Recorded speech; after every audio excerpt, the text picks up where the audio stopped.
오늘 함께 읽은 시편 23편은 다윗이 지은 시 중에서도 가장 널리 알려져 있는 시입니다. 아주 유명한 시죠. 우리 교회 강단 앞에 큰 성경이 놓여 있는데 항상 시편 23편이 펴져 있습니다. 보신 분들은 아마 아실 것입니다. 이 시편 23편을 여호와는 나의 목자라는 제목으로 The Lord is my shepherd, 이 제목으로 두 번에 걸쳐서 설교를 하려고 합니다. 오늘 1절에서 3절까지 한번 설교를 하고요. 또 5월 중에 또 4절에서 6절까지 한 번 더 나누려고 합니다. 오늘 본문 다시 한번 읽어볼까요? 한 번 더 읽어보겠습니다. 시작. 여호와는 나의 목자시니 내게 부족함이 없으리로다. 그가 나를 푸른 풀밭에 누이시며 쉴만한 물가로 인도하시는도다. 내 영혼을 소생시키시고 자기 이름을 위하여 의의 길로 인도하시는도다. 아멘. 여러분, 언제 읽어도 감동적인 시입니다. 여러분 그러시죠?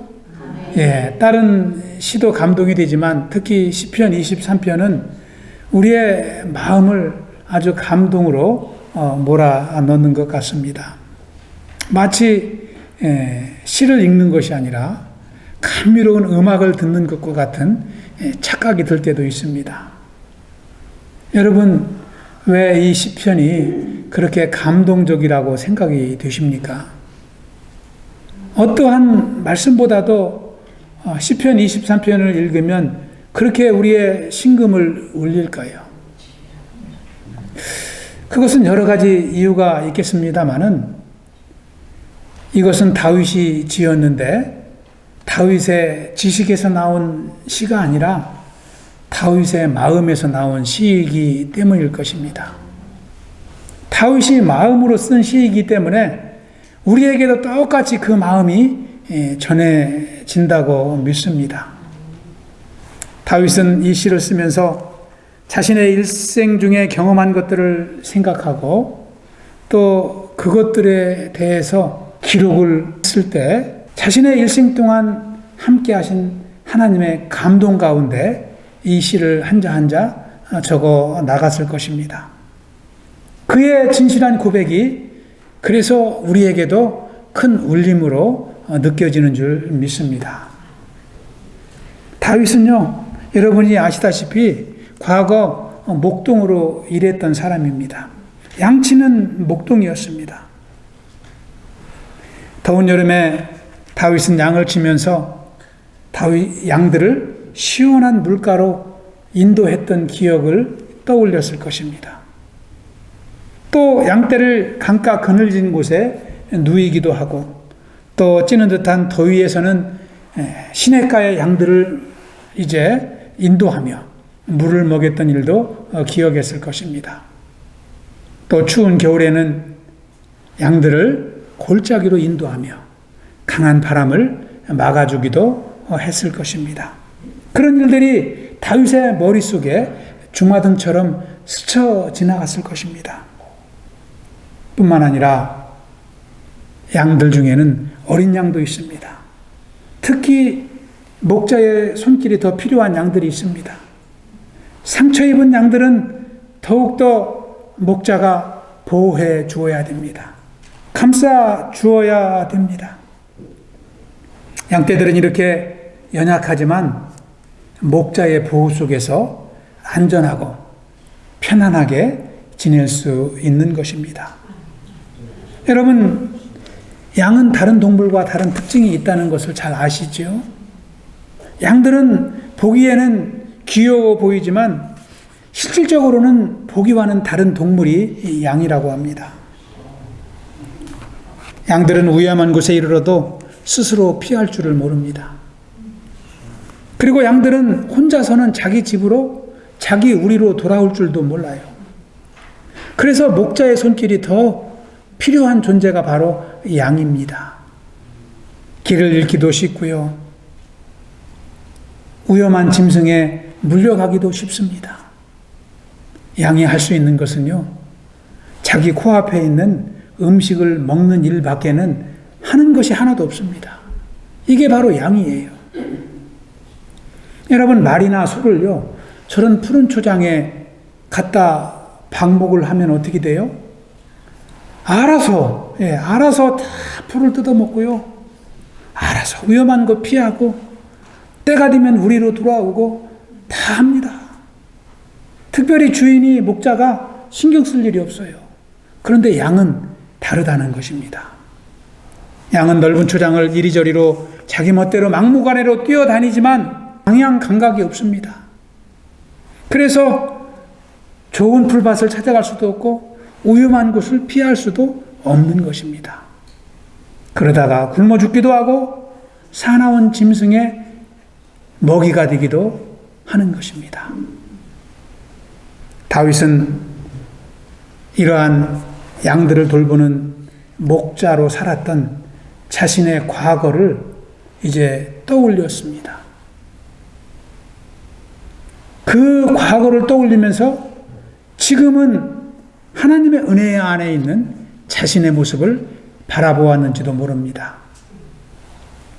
지금 그는 하나님의 은혜로 하나님의 인도함 가운데 평안한 삶을 살고 있지만 과거에는 자신도 자기가 돌보았던 양들과 같이 무지한 삶을 살았던 것을 기억했는지도 모릅니다.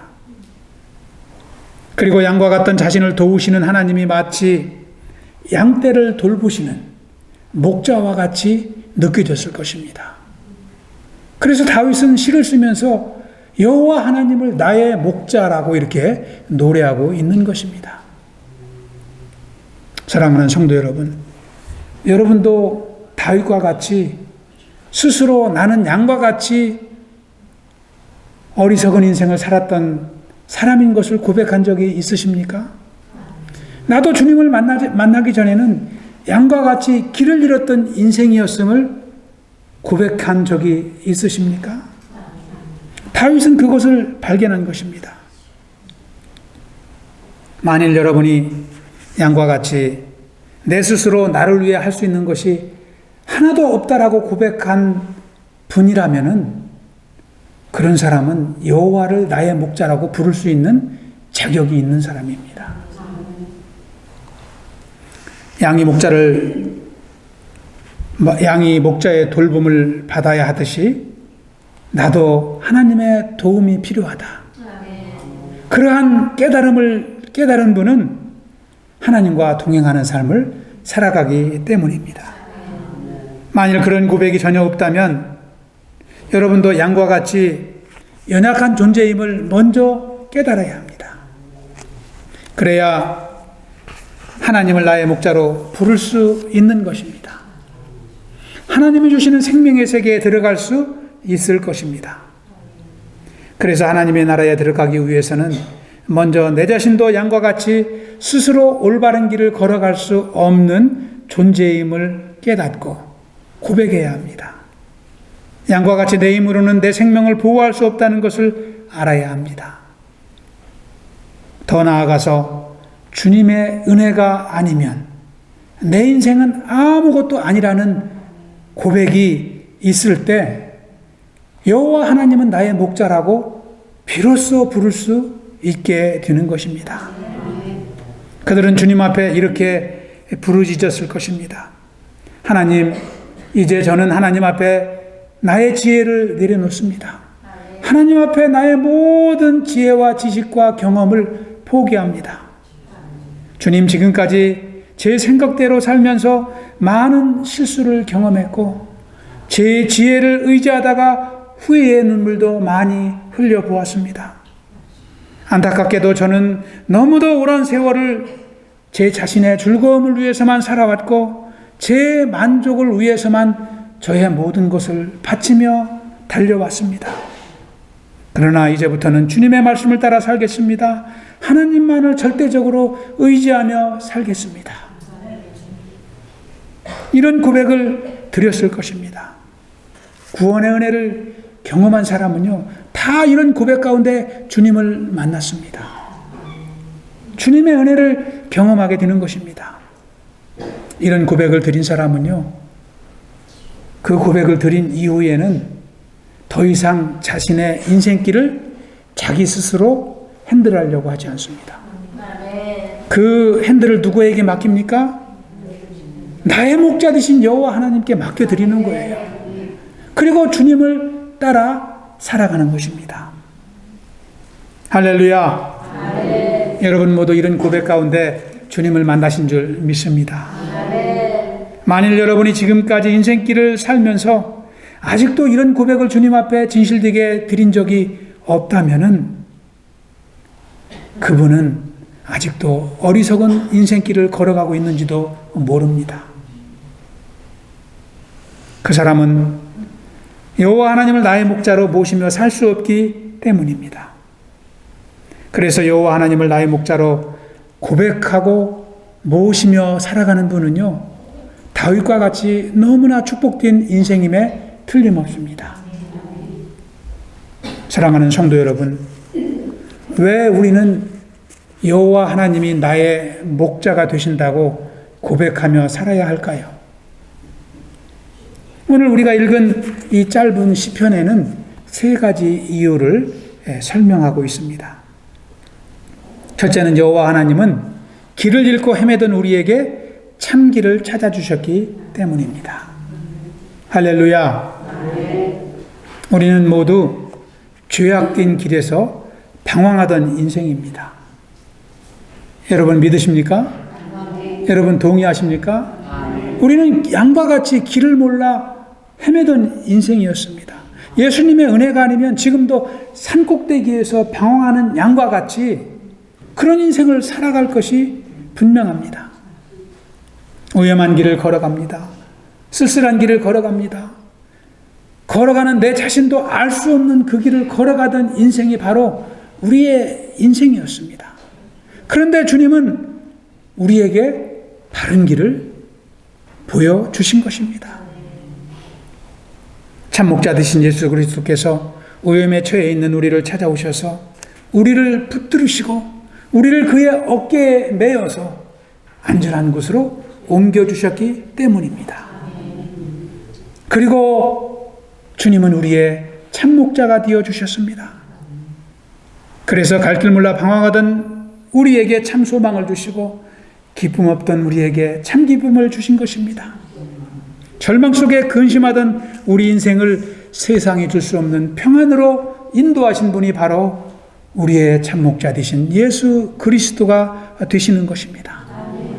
그래서 우리는 여호와는 나의 목자라고 고백하며 살아가게 된 줄로 믿습니다. 두 번째는 주님께서 우리의 필요를 부족함 없이 채워주셨기 때문입니다. 그래서 여호와는 나의 목자가 되시는 것입니다. 여러분 2절을 다시 한번 보시기 바랍니다. 그가 나를 푸른 불밭에 누이시며 쉴만한 물가로 인도하시는도다. 목자가 양떼를 푸른 불밭으로 인도하고 쉴만한 물가로 인도하듯이 주님은 우리의 인생을 그렇게 풍족하게 채우신다는 것입니다. 만나로 먹이시고 메추라기로 먹이시고 반석에서 물이 나게 하시고 우리의 부족함을 채우시는 분이 나의 목자이신 것입니다. 그래서 사무엘 선지자가 고백하였던 것과 같이 여호와께서 여기까지 우리를 도우셨도다. 에베네셀의 하나님을 고백하며 살게 하신 줄 믿습니다. 우리는 그 하나님께 늘 찬양과 감사를 드리며 사는 것입니다. 여러분 이민의 삶을 사시니까 지금은 어느 정도들 안정되셨겠지만 초창기 때 고생하지 않으신 분들이 있습니까? 여러분의 인생길 속에 참 어떻게 할 수 없는 막막한 그러한 고난 가운데에도 여러 번 처했던 경험이 있으실 것입니다. 저도 미국 초창기 유학을 와서 한국에서 직장에서 받았던 퇴직금은 신학 공부할 때 다 써버리고 미국에 유학 올 때는 한 달 생활비만 가지고 왔습니다. 그랬더니 한 달도 못 살고 20일 만에 떨어지는 거예요. 너무나 막막했습니다. 어린 두 아들과 함께 생활할 때 참 이제 막막하기 짝이 없었습니다. 누구라도 그런 상황이 다가오면 참 막막할 수밖에 없을 것입니다.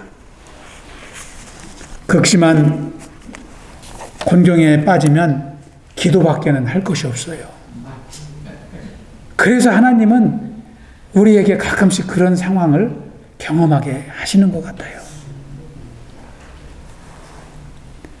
저도 만일 그때 하나님이 도와주시지 않았다면 저는 결코 어려움 속에서 헤어나오지 못했을 것입니다. 하나님은 새벽에 일어나 기도할 때마다 억눌린 저의 심령을 회복시켜 주셨어요. 소망을 주셨습니다. 날마다 담대한 믿음을 주셨습니다. 그리고요, 기도할 때마다 삶 가운데 필요를 하나씩 조금씩 채워주시기 시작하십니다. 저는 그때 하나님을 부족함이 없게 하시는 하나님이시다라는 것을 경험했습니다.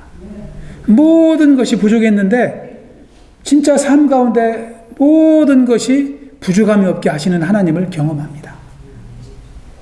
여러분, 부족함에도요, 여러 종류의 부족함이 있습니다. 진짜 부족해서 부족한 사람이 있고요, 부족함이 하나도 없는데도 부족하다고 느끼는 사람이 있어요.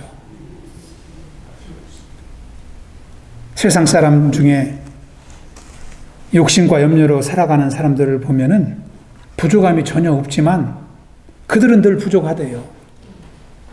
왜 그들이 그렇게 부족함을 느끼며 살아갈까요? 그들의 마음에 욕심으로 충만하기 때문에 그렇습니다. 욕심이 많으면 많을수록 부족한 것도 많게 되기 때문입니다. 그래서 그들은요, 남보다 더 많은 것을 갖추고 살아도 항상 부족합니다. 필요 없는 것까지도 욕심을 부리다 보니까 그들의 마음에는 풍족한 것은 안 보이고 늘 부족한 것만 보이는 거예요. 그러나 하나님을 신뢰하며 사는 사람은 어떻습니까? 그들과는 상황이 다릅니다. 부족함이 많아도요, 꼭 필요한 것만 하나님께 구하기 때문에 하나님이 그것을 주시는 것을 경험하는 것입니다. 그래서 그들은 남이 보기에는 많은 것이 부족해 보여도 그들의 삶 가운데는 풍족합니다. 부족함이 없는 하나님을 경험하며 사는 것입니다. 또 설령 필요한 것을 하나님이 당장 채워주시지 않는다 할지라도 채워주실 하나님을 신뢰하기 때문에 그들에게는 이미 채워진 거나 관계가 없습니다. 채워진 것을 경험하며 사는 것입니다. 그래서 그들은 언제나 여호와는 나의 목자라 노래하며 사는 것이죠. 저와 여러분이 우리의 참목자 되신 하나님의 은혜 안에 남은 인생도 부족함이 없이 살아갈 수 있기를 축원합니다. 세 번째로, 하나님께서 우리 영혼을 소생시켜 주시기 때문에 여호와 하나님은 우리의 목자가 되시는 줄 믿습니다. 3절을 우리 한번 합독해 보겠습니다. 3절 시작. 내 영혼을 소생시키시고 자기 이름을 위하여 의의 길로 인도하시는도다. 아멘. 여기서 내 영혼을 소생시키셨다는 것은요, 내 죽은 영혼을 다시 살려주셨다는 거예요. 내 영혼을 다시 살려주셨다는 뜻입니다. 여러분이 예수를 구주로 고백하기 전에 삶을 다시 한번 돌아보시기 바랍니다. 아까도 말씀드렸지만 방황하던 인생입니다. 삶의 의미와 목적을 알지 못하고 세상에서 유혹을 따라, 욕심을 따라 죄의 노예로 살아가던 인생 아닙니까?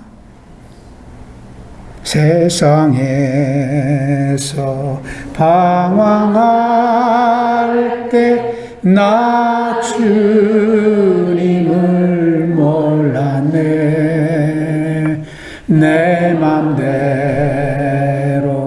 고집하 죄를 저질렀네. 많은 사람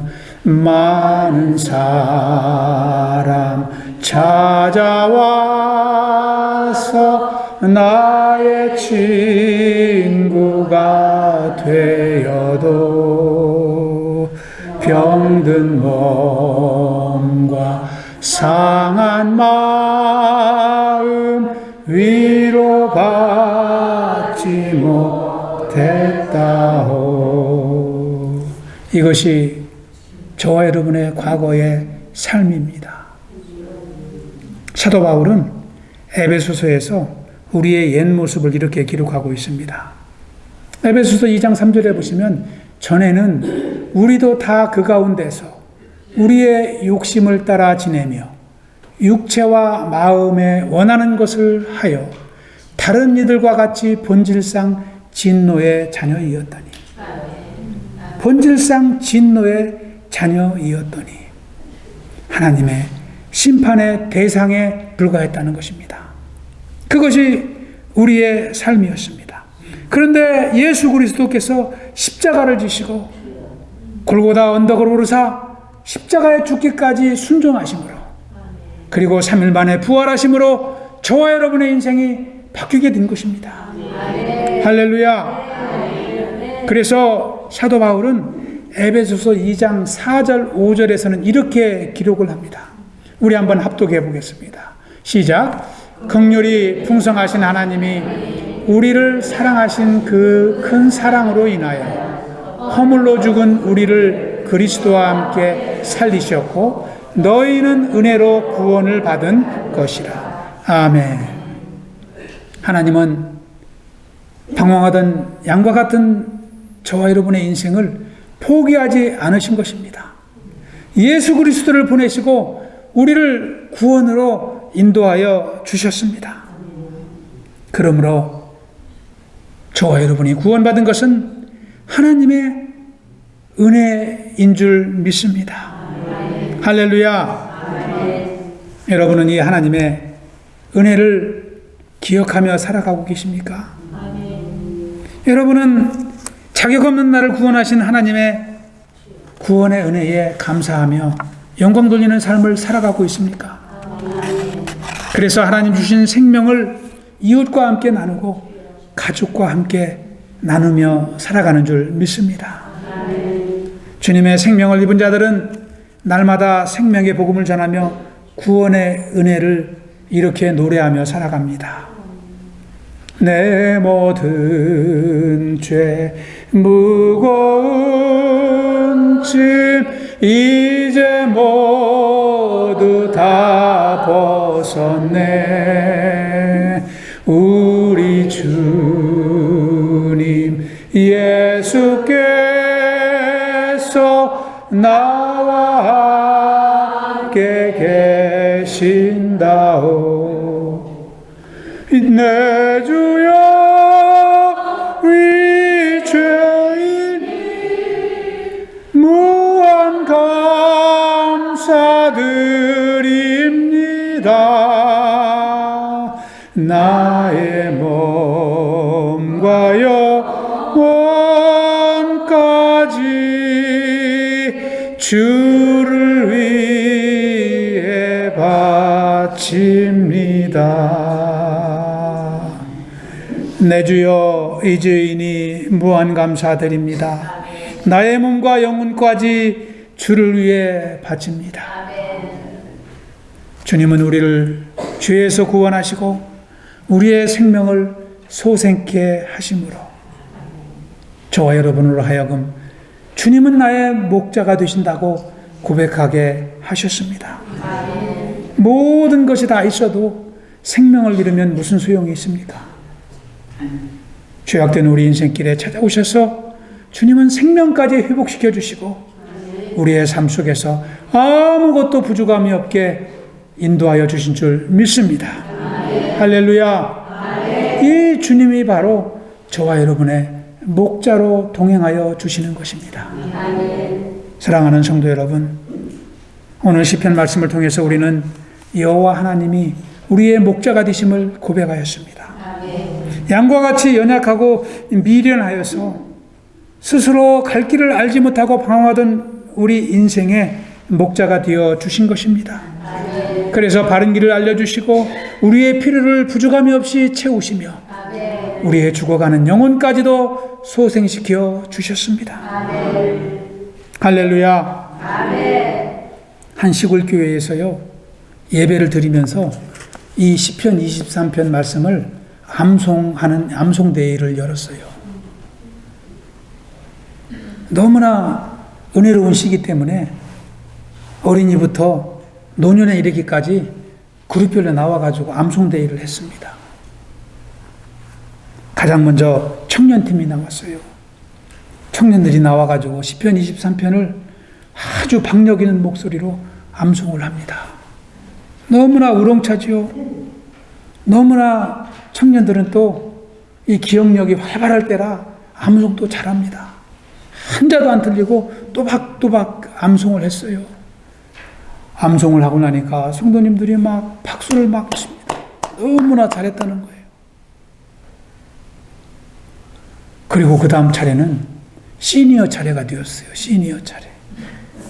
노인 성도님들이 차례가 되었는데 나오는 분이 없는 거예요. 나오시라고 그러니까. 목사님이 다음에는 시니어 성도님들이 암송하시겠습니다. 그랬는데 일어서시질 않아요. 그러다가 한 시니어 분이 이 중간에서 천천히 걸어 나오시는 거예요. 근데 그 성도님은 목소리도 작은 분이에요. 그리고 더듬더듬 성경도 읽으시는 분인데 혼자 걸어 나오시는 거예요. 그리고 시편 23편을 암송하겠습니다 하더니 천천히 암송하십니다. 여호와는 나의 목자시니 내게 부족함이 없으리로다.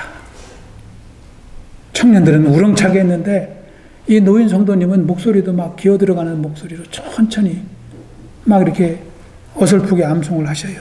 발음도 잘 들리지 않습니다. 그런데요, 성도님들이 이 암송을 들으면서 눈물을 흘리는 거예요. 눈물을. 젊은 학생들은 아니 왜 우리가 암송할 때는 눈물을 안 흘리시더니 혼자 하시는데 눈물을 흘릴까? 이상하게 여기지 않았겠습니까? 암송대회가 다 끝나고 예배가 끝났어요.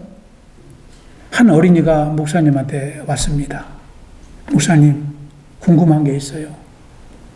아니 근데 우리가 암송할 때는 박수만 치시더니 왜 시니어 성도님이 하실 때는 혼자 나와서 하셨는데도 그렇게 성도님들이 감동받고 눈물을 흘리셨을까요? 그래 물어봤어요. 그랬더니 목사님이 그 어린 성도에게 대답을 해 주십니다. 청년들은 시편 23편을 암송해서 발표했고 저 노인 성도님은 살아계신 하나님을 생각하면서 발표했기 때문이란다.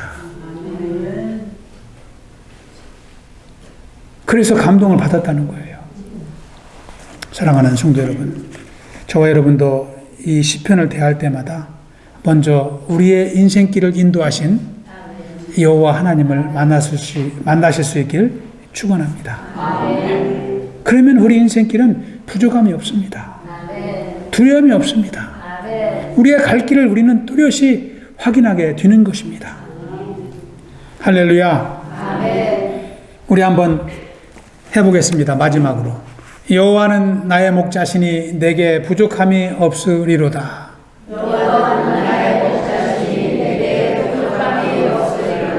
The Lord is my shepherd. I shall not be in want. 예. 날마다 저와 여러분이 이 고백을 여호와 하나님 앞에 드리며 살아갈 수 있길 축원합니다. 그래서 나의 목자 되신 주님과 늘 동행하며 우리의 남은 인생도 아무것도 부족함이 없는 것을 경험하는 삶이 되시길 주님의 이름으로 축원합니다. 기도하겠습니다. 아버지 감사합니다. 주님께서 죄 많았던 우리 인생을 구원하여 주시고 하나님의 자녀로 인도하여 주심을 인하여 감사를 드립니다. 그리하여 하나님의 은혜를 누리게 하시고 기쁨 속에 소망 속에 평안 가운데 살아갈 수 있도록 축복하신 것 인하여 감사를 드립니다. 날마다 참 우리를 구원하신 나의 목자 하나님을 의지하며 믿음으로 살아갈 수 있도록 인도하여 주시옵소서. 참 우리 교회를 축복하여 주시고 또 교회 안에 나의 목자 되신 여호와 하나님의 인도하심으로 충만하게 하시고 또 성령으로 충만하게 하시고 또 주님의 은혜와 기쁨으로 충만한 삶이 되게 하여 주시옵소서.